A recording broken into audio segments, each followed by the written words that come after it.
Welcome back to my channel. Today we're going to do I found a bunch of interesting Reddit posts that I will share with all of you that I think some of you might find interesting if you have not seen them. So let's go through them. I'll try to post each one of these Reddit posts in the description. Credit goes to the posters, of course. They're at the top of the Reddit post. I won't go through them, but thank you for those guys that did post these because I found them pretty useful.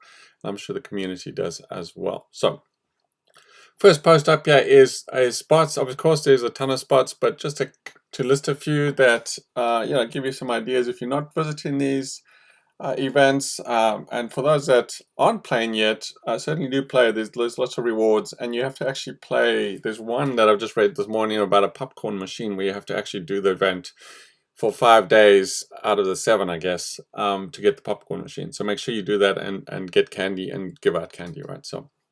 Okay, so the first one is Spooky Scorch Spots, Camden Park. 4 possible there. Poseidon, 10. I only found 3. I was there yesterday. Bolton Green, 3. Outlook Cavern, 3. Helvetia, 2. I expect maybe more in Helvetia. And again, I think these are just... these numbers can change. I think they're just really RNG, right? Outside Glass Cavern, Top of the World. But remember, not inside. So you can't go inside Top of the World, and you can't go into anything that's instant, right? So anything where you have to go through a door and it says loading, don't do it. You're not going to find them inside. Okay, Water Park, which is where the crocodile is. Wavy Park, I guess.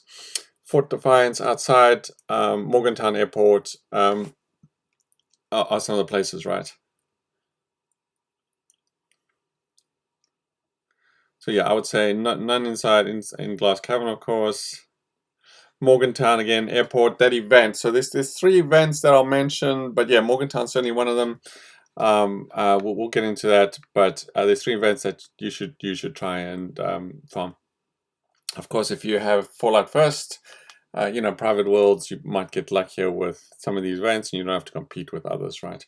Also remember, if you're on a team with someone and you're in close proximity of people killing these, you should get those rewards. If you can see the enemy and you're on a team, you should be able to get the rewards even if you didn't kill or tag that enemy. Okay, so that's the first post. The second one, yeah, is Halloween challenge with popcorn machine. This is new to me. I didn't even know this, but it looks like if you kill 5, if you give out 5 candies 5 times, at least 5 different days, then you're eligible to get those popcorn machines. So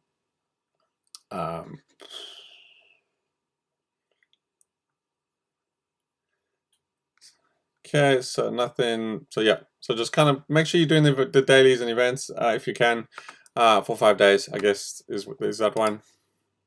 Okay, so reminder, this is an obvious one, but not specific to the Scorch event, of course, or the Spooky event. But yeah, there's a whole bunch of Scorch challenges that'll give you, this guy lists 900 atoms, so he's calculated them. So if you haven't killed them, this might be an opportunity to actually kill or tick off some of these challenges and get some free atoms, right? So he says it's up to 900 atoms. Okay, so kind of just go through that. Some of them, like I haven't even bothered with these, but some of them I would have got like the melee one just by default because I'm a melee build most of the time. Okay, for those not getting trick-or-treaters at your camp, so yeah, this is one about hiding your bowl. So make sure that you aren't hiding your bowl. A good suggestion is put it at the front door, because that's, in real life, trick-or-treat is at the front door. So people go to your front door. If you don't put it at your front door, put it by your vending machine. I've actually got it on my kitchen table. A second suggestion, I think I have another post here, is you put a cardboard cutout pointing to where it is at. So if it's in a kind of a bit of an obscure place, maybe put a cardboard cutout for the moment so people know where it is and they don't have to kind of hunt around, right? Especially if you have a large camp with lots of buildings, right? So just put your place candy bowl in an easy place, light it up with some decorations as well, some ideas.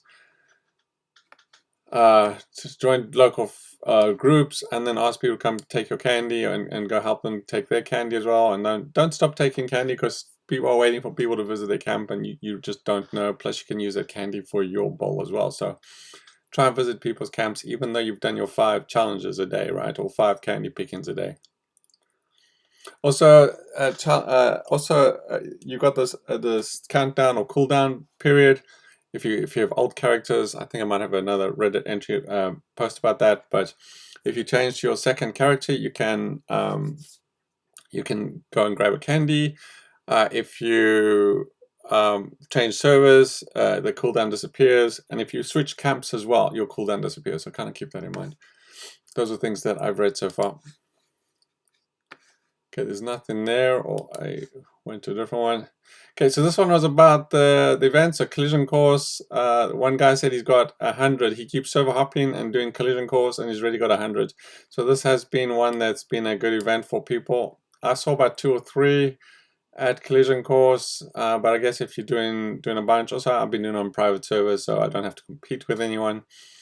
So if you have I have the trial at the moment for Fallout First, and I've been using that. But yeah, I mean, that's a good event. Someone also says Line in the Sand is a good event. Don't go inside Fort Defiance. But there's a bunch there. And then, of course, there's Distant Thunder, which I think a lot of people don't actually play this one, or maybe they do. I don't know. It's actually right next to one of my camps, and they always attack my camp. So I have probably 10, 20 Scorch easily when that event pops up. So kind of keep that in mind, those events, do those events. And then, of course, the Morgantown one is an easy one as well, right? Okay, yeah, the pro tip is not account wide. So 5 hours in the game, but yeah, you could just switch characters, switch servers, or, even switch camps. And then people can grab them. If you have a friend, join a team. Grab them. If you have alts, then do that as well. That's what I was doing yesterday. I was just changing up my characters and go through them, right? And then lastly, if you guys should have already found this, but it's under the floor decor tab. It's kind of a little tricky to find. Once we get the new tab, this will be a lot easier to just kind of find a place, right? Candy can be bought at vendors. They are quite pricey though. I heard 88 caps to 90 caps, but you can buy them. But if you're grabbing them at people's camps, you should start getting a better inventory of them. Some of them are Nuka Shine candy, so if you actually eat them, you end up at different places as well. Not all of them are Nuka Shine, but some of them are. So you can actually go through and land up in different places like Nuka Shine would boost you to, you'll see colors and then you'll eventually disappear. Okay, they're 88 or 110 with no charisma, 88 with charisma in terms of caps. So someone paid 2K for 20 mystery candy. And again, it has to be mystery candy, it can't be the Halloween candy that you're carrying around from some events. So yeah, this one, the Halloween candy at the Watoga, the Monster Mash, doesn't work. It has to be mystery candy from the Scorch that you pick up. So make sure you grab that, and then go kill Scorch. And you only get 1 candy per Scorch, unfortunately. But if you are jumping around at people's camps, grab candy, give them candy, and then everyone gets to do the event, right, and get rewards. Anyway, there you go. Hope you found it useful. Let me know if you have any other suggestions or interesting posts that I can review, and then I can post them as well. Anyway, thanks for watching.